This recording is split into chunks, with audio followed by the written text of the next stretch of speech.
O thou kind Lord, this gathering is turning to thee. These hearts are radiant with thy love.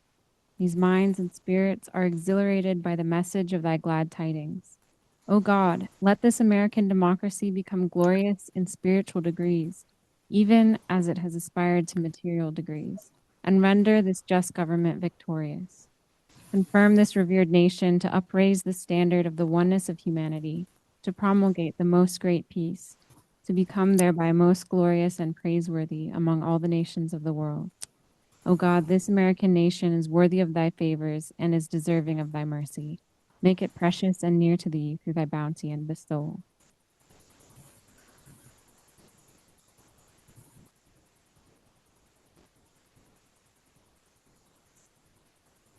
Okay, well, thank you. I think it might be useful to talk a little bit about the background before I launch into a sort of overview of the content of the book. Um, the title of the book is The Search for a Just Society, and there's a picture of the cover of the book. The search was actually my second book on the faith, and it was first published in 1989, and then there was a second edition in 1998. Okay, well, the book was, not, as I say, not my first, it was the second. And the first one was The Earth is But One Country, which actually happened by accident. It evolved from an original handwritten letter, which I sort of copied to several of my friends who were all nearly all agnostic to some degree. And my objective in writing that book was to try and explain why I had this crazy step uh, of embracing the Baha'i faith.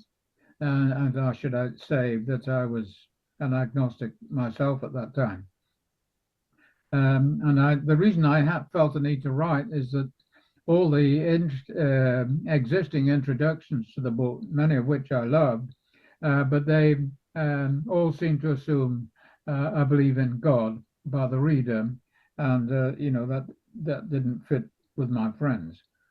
Um, After I'd finished the Earth, I felt I needed to go further.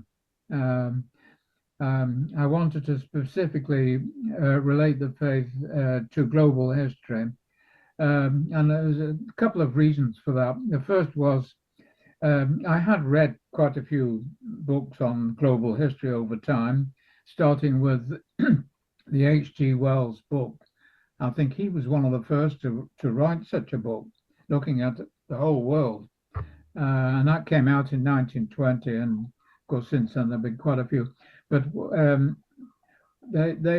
found them quite unsatisfactory because there was something missing on the spiritual dimension of it all. So that was one issue. I wanted to try and tackle that problem. And the second reason, and maybe it's even more powerful, I don't know, was the whole Baha'i concept of progressive revelation, this idea of spiritual evolution running alongside um, physical evolution and that sort of thing. Well, I couldn't think of a way of doing this. I couldn't think of a concrete theme that I could sort of base the book on. And then one day it suddenly came to me. Baha'u'llah's statement, the best beloved thing in my sight is justice. Wow. So that is a superlative. Justice comes before everything. And as I started meditating about this, it's evident that the idea of justice has been around for a very long time, one shape or another, if only because people, they might not talk about justice directly, but they were certainly aware at various times that they were being treated unjustly. Um, and sometimes we'll get quite excited about that. Um, so this raised in my mind the question of, well, what is a just society? And looking back over history and again meditating on the Baha'i writings, The best I could come up with for the book was put in the preface, and this is a little quotation from the preface, defining a just society, trying to define a just society. It means a society which gives freedom to all its citizens and encourages them to achieve their full potential, physical, mental, and spiritual. Such a state of affairs has various implications. It involves, or it must involve, an ethical system that inspires a sense of the oneness of mankind, intellectual integrity, and responsibility for the development of both the self and for promoting the welfare of others, as something that creates a balance between rights and duties. And it was from this that I believe all other discussion of justice follows. So this was to be the backbone of the book. The history of the idea of justice as it moves towards this goal, the goal I've just stated, first in the past, then in the present, and finally in the future, and in the latter case, how it relates to the Baha'i faith. And when I talk about the present, the middle of those three, I'm measuring the present from about 1800 with the start of the Industrial Revolution, which led to the greatest change in the human experience, life expectancy, the length of it, size of the world population, the burden on the natural environment, and all these sort of issues since the coming of agriculture. I mean, it was in many ways one of the most important changes in the human experience. So it seems to me that it's still part of our experience, and that's why I choose to start the present around about 1800. Okay, coming now to the content of it all. Let's start with the past.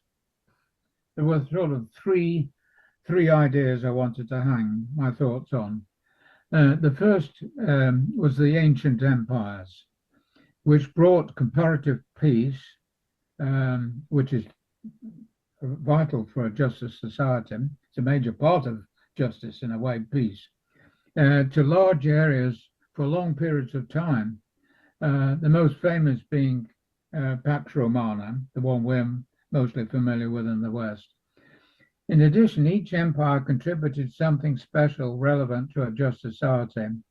Egypt with its public storehouses, so that ordinary people will be ready when there was a famine or there was bad weather and things like that, and they had to live on resources already, agricultural resources already collected.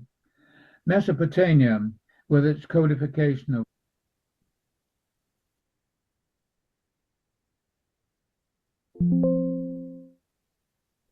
One moment, please. We're trying of law volume. with regard to property, family, and punishment.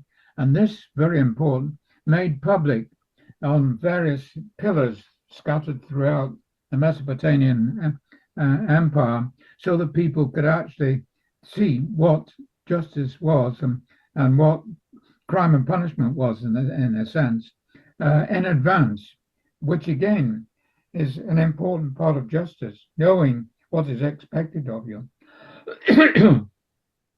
And then you have the Confucian China with its emphasis on the family as a bridge of stability and order between the individual and the state. And the Greek and Roman culture with its, which brought the idea of the republic, representative government, a tribune to present grievances of the people, and perhaps above all, its rational philosophy and study of the human form in art, which was so impressive that it inspired the European Renaissance about 1,000 years later. So, the first theme is the empires and their contribution to the evolution of justice. Second, and more important, were the great religions of the world. The basic concept of God is itself a powerful force in persuading humans to act justly.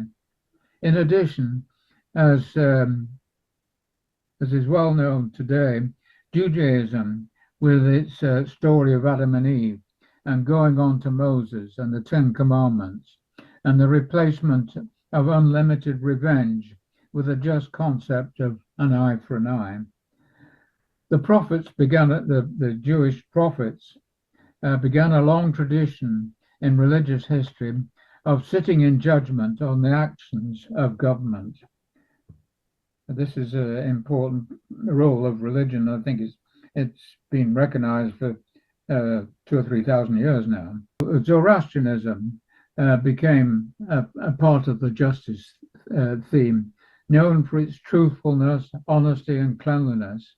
Hinduism, with its tolerance of diverse views and appreciation for the vastness of creation. Buddhism, for detachment from materialism. Christianity, for Jesus, with his emphasis on the brotherhood of man. And later the Catholic Church, with its global perspective, and the Protestant insistence on individual religious freedom. So that's the great religions. The third thing is the story doesn't end there. There's the sort of revolutions of getting close to our own time, which evolved out of Christianity, which had led to the Enlightenment and new views about justice. And there were three revolutions of significance that happened in the West between 1689 and 1789. First in England in 1689, evolving from the medieval Magna Carta. From that came a constitutional monarchy and a Bill of Rights. And then in 1776, in America, we had the Declaration of Independence, followed by the creation of a federal constitution uniting 13 former colonies. And finally, in 1789 in France, came the Declaration of the Rights of Man, and that powerful chant that we're all so familiar with from school, I guess, Liberté, Égalité, and Fraternité. So that's a sort of little overview of the past as I was writing about it. Coming to the present, it seems, starting again, as I said, with about 1800, the drive towards greater justice has rapidly increased and broadened and speeded up. Our times have been a time of struggling most clearly in our direction of justice. And there were several aspects to that. The first is greater political and social equality, which included the abolition of slavery and serfdom, the creation of the national state based on self-determination, and the spread of democracy, including universal suffrage for both men and women. And finally, most important, the rule of law. Second thing is a drive towards a major reduction in extremes of wealth and poverty. And this, there were many instruments for this, the coming of the trade unions initially, cooperatives, socialism, the welfare state, including progressive taxation, and most recently the consumer society, linked to its concern about living in harmony with nature. The third thing is the beginning of moves towards international cooperation and a reduction in the incidence of war between nations.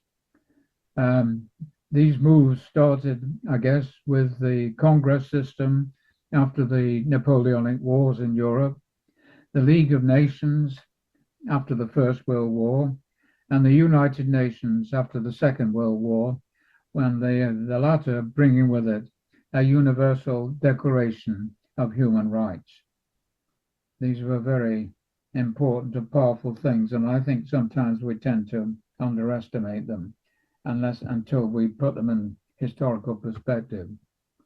So I've tried to deal a little bit with the past and the present, And now I'd like to say a few things about the future. Um, and this comes to the Baha'i faith. Um, this belief in a just society is based on the faith's principles, visions, and practical teachings. These promise a society which could indeed achieve the suggested definition of a just society, which I mentioned earlier with regard to the preface of the book. The most obvious teachings supporting this viewpoint are, specifically, the unity of religions. All religions are essentially one. The unity of humanity. All human beings were the children of God. We're all brothers and sisters, the children of God. So that's the basic vision.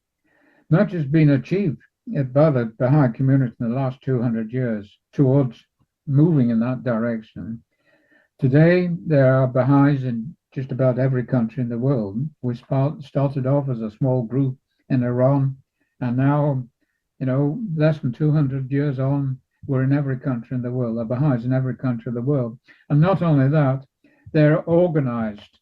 They're not just individuals, into thousands of functioning communities at the local level and nearly 200 at the national level. And most important, as a result of building up those sort of levels of organization, we now have the first Universal House of Justice, which was elected in 1963 and has been elected every 5 years since that time. So we've made progress, but as it must be very clear to everyone, the world still faces immense challenges, most obviously with regard to climate change or a devastating war, nuclear war or something of that sort. And the Universal House of Justice in 1985 issued a statement addressed to the peoples of the world, which was called the Promise of World Peace, addressing this issue. It said that the most great peace, which will be based on justice, will be achieved. It will be achieved, absolute confidence at that. But humanity has a choice on how it will be achieved.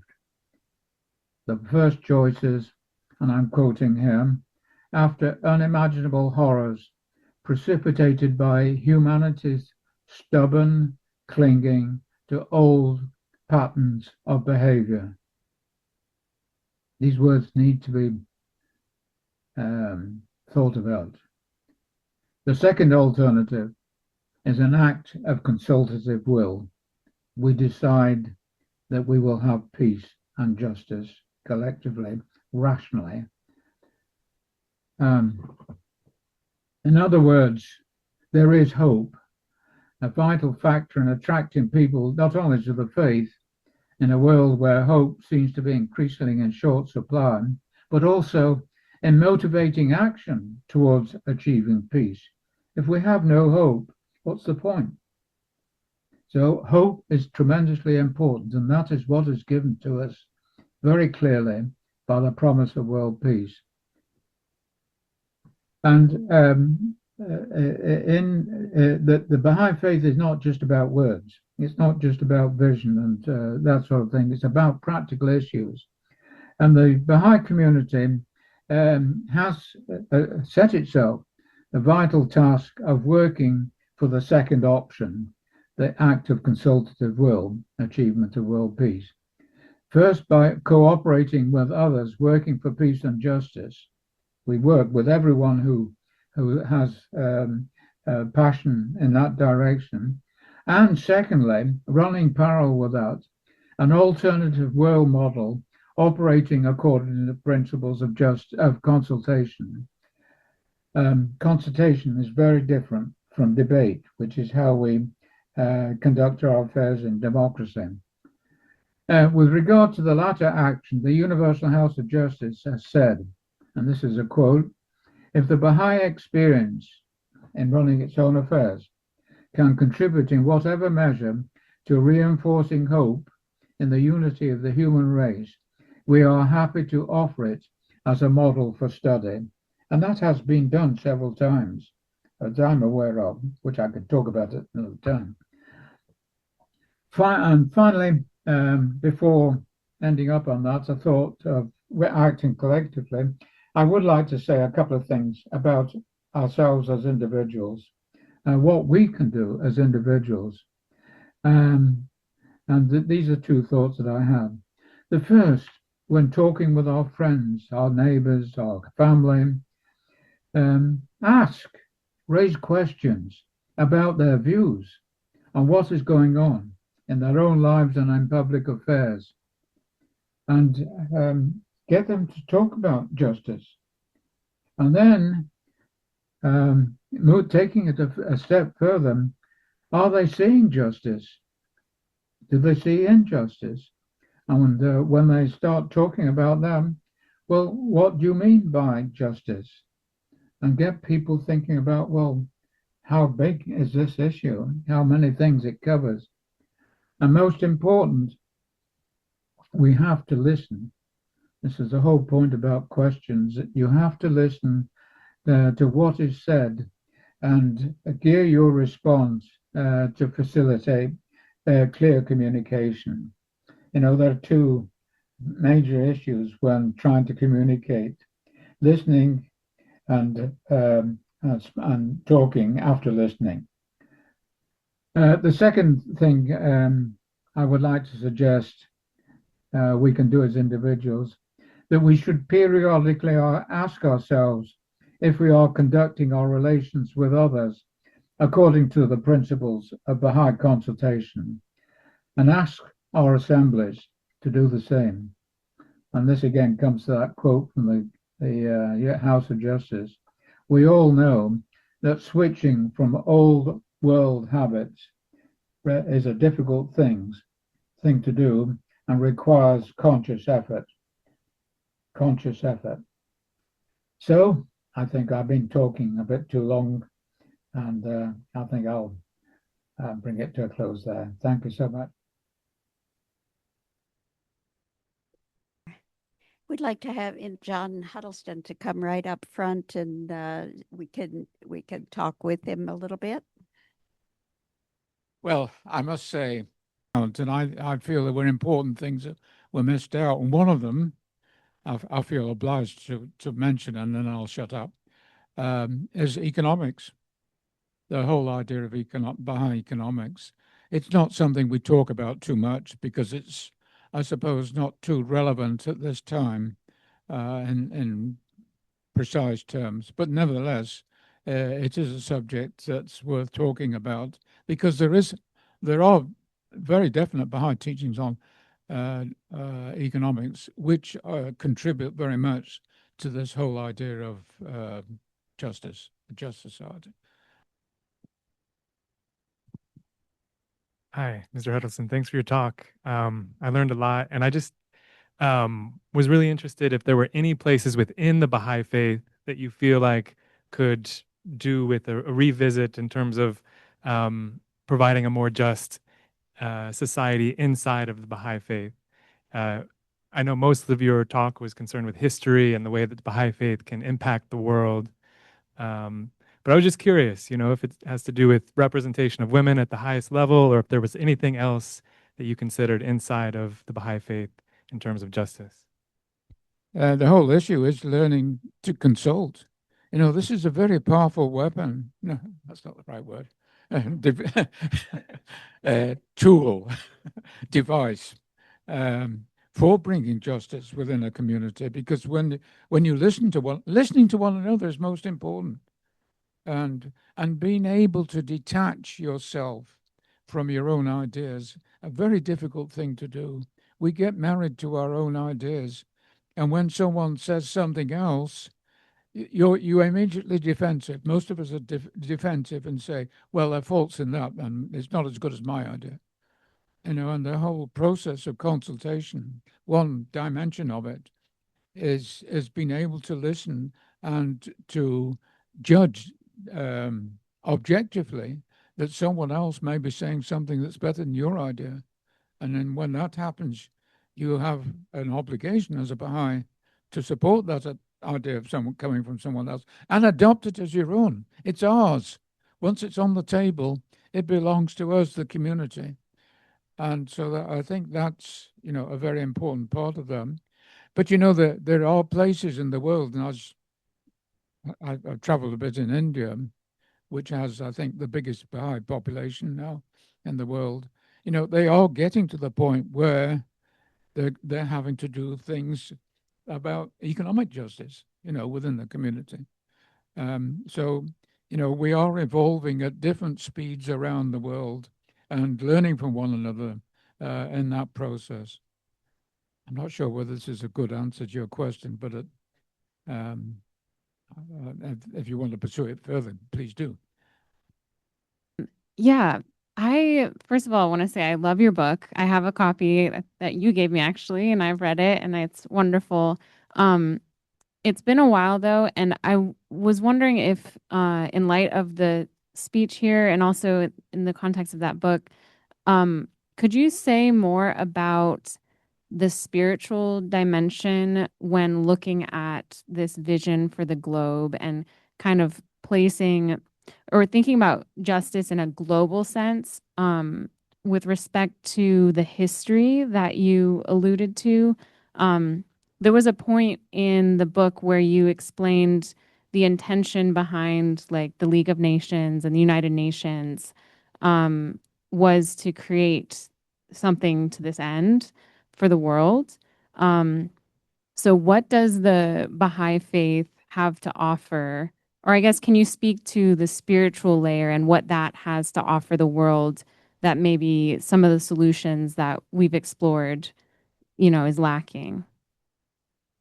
Yes, well, of course, we all know, all the Baha'is here, that we have representation at the United Nations, and we're recognized as a body there, as a religious body at the United Nations.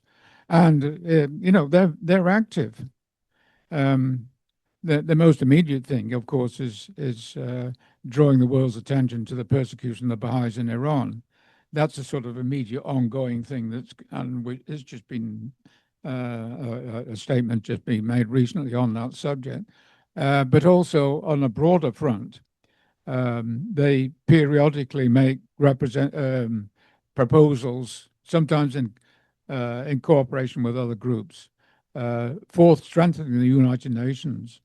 I mean, the United Nations basically hasn't got, can I use this word, power to enforce, what are the decisions of the United Nations. And member countries, casually brush aside human rights issues or issues of, illegal declaring war, not declaring war, attacking other countries. These things go on and they shouldn't go on. And one of the concerns that the Baha'i community at the United Nations puts forth periodically is this issue of strengthening the United Nations so that it can enforce, the rules that have been agreed on to keep the peace. I mean, these conferences that are, periodically held, they are very powerful in a way because they're getting people with the same ideas gathering together and promoting these ideas. But then, various governments will just brush them aside, and so this is most obvious with regard to the climate change issue.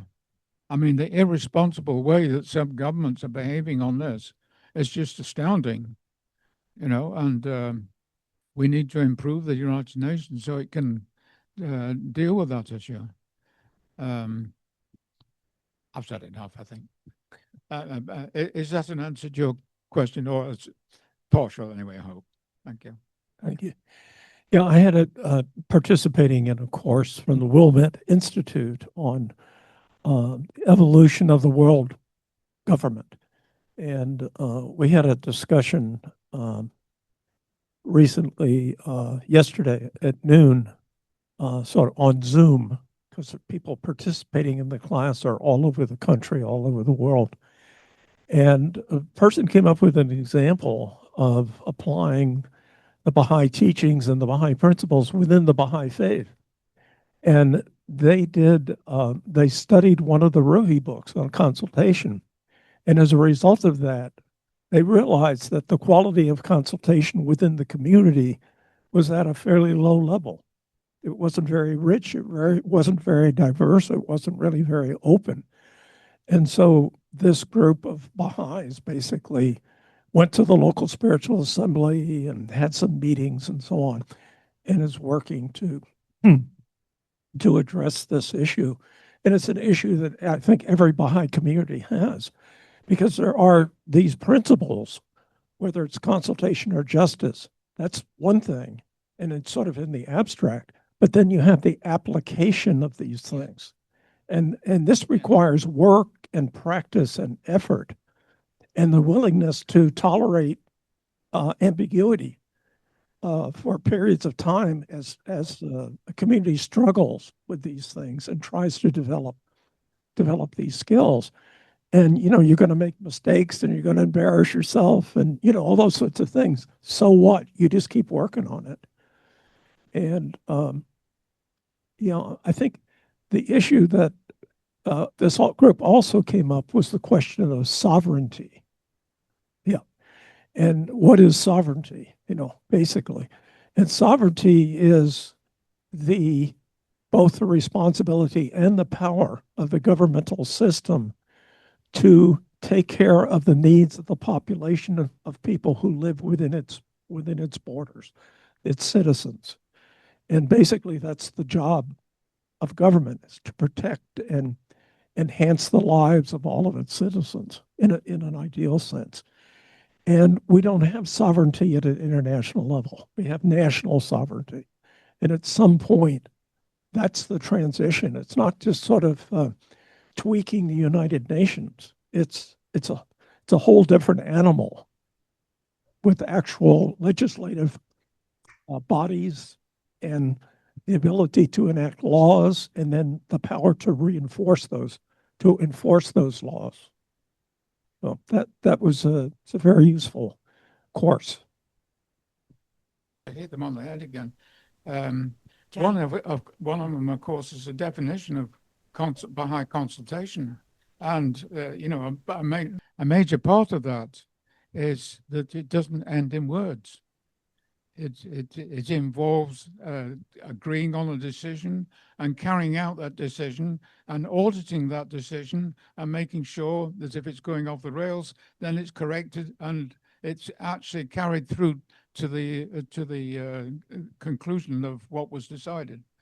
Another thing, of course, that so many things you've said and I wanted to pick up on. One thing I do want to stress is what a big difference there is between consultation and debate.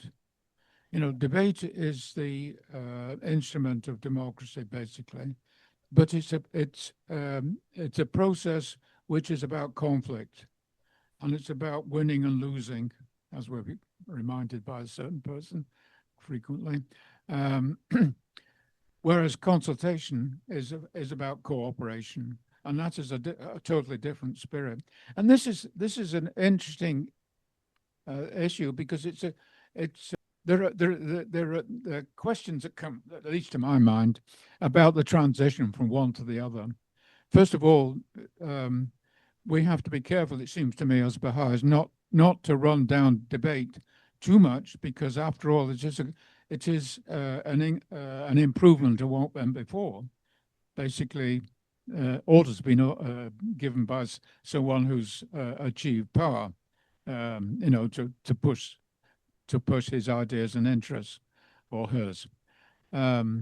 So debate is an improvement. We recognize that, and conflict sometimes is necessary. I was talking, for instance, about economics, and the Baha'i model is about cooperation.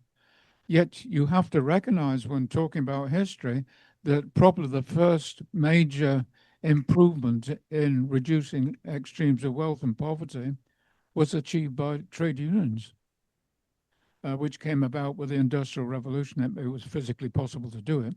And that's a historical fact. And I think as Baha'is, you have to, recognize that the old system was moving forward, and we need to move further forward, much further forward. Cooperation is a much better way of doing things than going on strike and hurting all sorts of people who are not involved, and all the sort of things that we're familiar with on trade unions. So, well, I'll shut up talking too much. I was wondering if the United Nations has outworn its usefulness. We had the League of Nations that survived for a number of years, and then the United Nations came along, and it seems like we need another organization that has power. You mentioned the word power. The UN has no power. So it seems to me there needs to evolve another organization, a step above the UN, because the UN is powerless now. I mean, it's supposed to solve border disputes. It doesn't. There's human rights violations. It doesn't help in that matter. It Yes, it seems like does. there needs to be a brand new organization that will address these important issues, because the UN certainly doesn't do very well at the moment. Larry, you've hit a point which I often try to mention to people. When you're talking about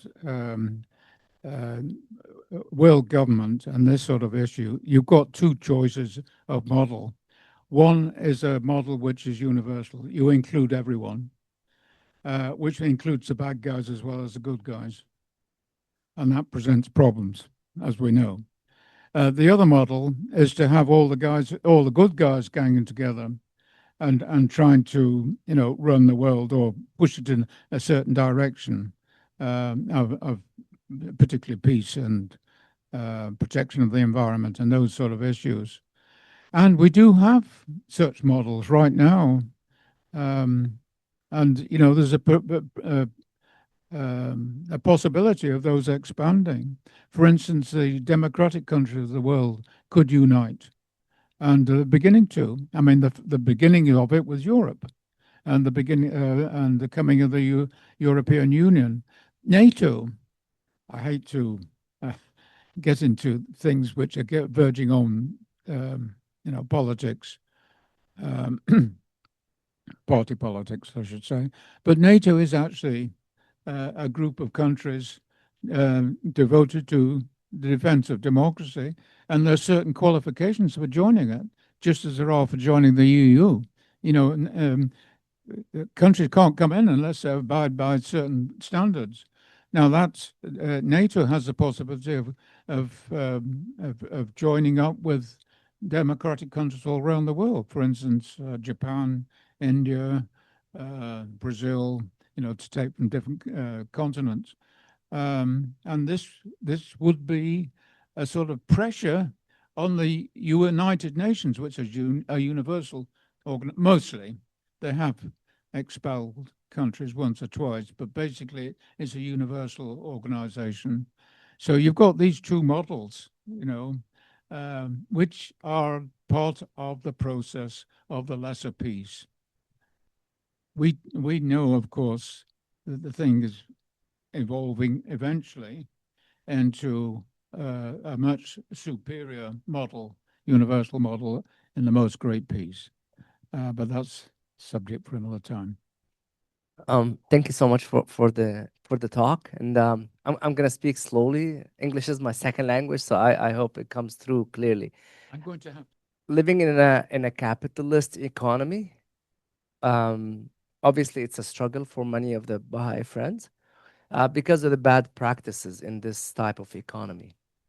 Do you have an advice for the friends who own businesses or like rental properties who want to go against the current practices, but still want to still be just and protect their own businesses? I hope that the question is clear enough. I'm not sure that there's so many things that can be said about this, and I'm not sure what I can say first. I think probably the first thing I should say is moderation. You know, capitalism, the basic justification for it is reward and punishment. If you work hard, you know, you should be rewarded. If you don't work, reward should be withheld.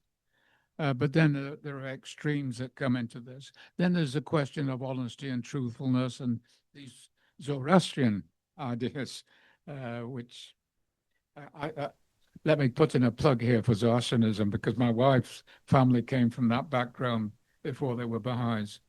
And you know, this business of truthful and justice is so is so important in the economic field too. And you hear people talking now periodically, not so much in the last decade, but a couple of decades ago, we were talking about stakeholders in a private business or a private corporation. And you have the interests of the shareholders, which usually comes first. There's the interests of the management. There's the interest of the customer. There's the interest of the supplier. And you know, the various interests that are involved, those are the main ones that I can think. Society as a whole, for instance, on the issue of damaging the environment, you know, putting junk in the local river, poisoning people. That's, you know, the community's interest. So, you know, if you are going to be a just business person, you will be conscious all the time of the need to satisfy and be fair and just to each of those stakeholders. And unfortunately, the trend recently, the last decade, I guess, has been going in the opposite direction to basically concentrate on one or two of the stakeholders at the expense of the others. And that's most unfortunate. It's been getting really bad. And as a result, we're going backwards on the extremes of wealth and poverty issue. This is, in history, we do have hiccups, and we're going through one of those hiccups right now. We're not advancing. We thought we were going to be advancing at the end of the Cold War, you know, with all honky-dory, all that threat of the nuclear bomb and all that seemed to be going away. And then 9/11 happened. There are other things too, but that's the one that we're familiar with in America. And we started going backwards. The only thing about it is we've got to keep going, you know, as Baha'is and as good citizens to help choose the second alternative that the House of Justice spoke about. You know, making rational decisions in the interest of everyone. John, I wanted to just say thank you for everything that you've done in your lifetime to help us help yourself and all of us to understand these concepts. I do want to share that about 20 years ago, John asked me to help him update the tables and charts for a republication of the Search for a Just Society. And I spent several months, I believe, working on that project. And it was such an education for me. And it was just a marvelous experience. It's influenced all these years. I am now working with translating these big ideas into a language and a story so simple a child can understand and bring it to life in families and communities. And so I just thank you for all the gifts that you bring to this Baha'i community here in Gainesville, Florida. And I want to thank all of the people from around the world, really. I see friends from near and far who came in on the Zoom call. We will just say thank you, and we have all benefited from this experience. Thank you, John.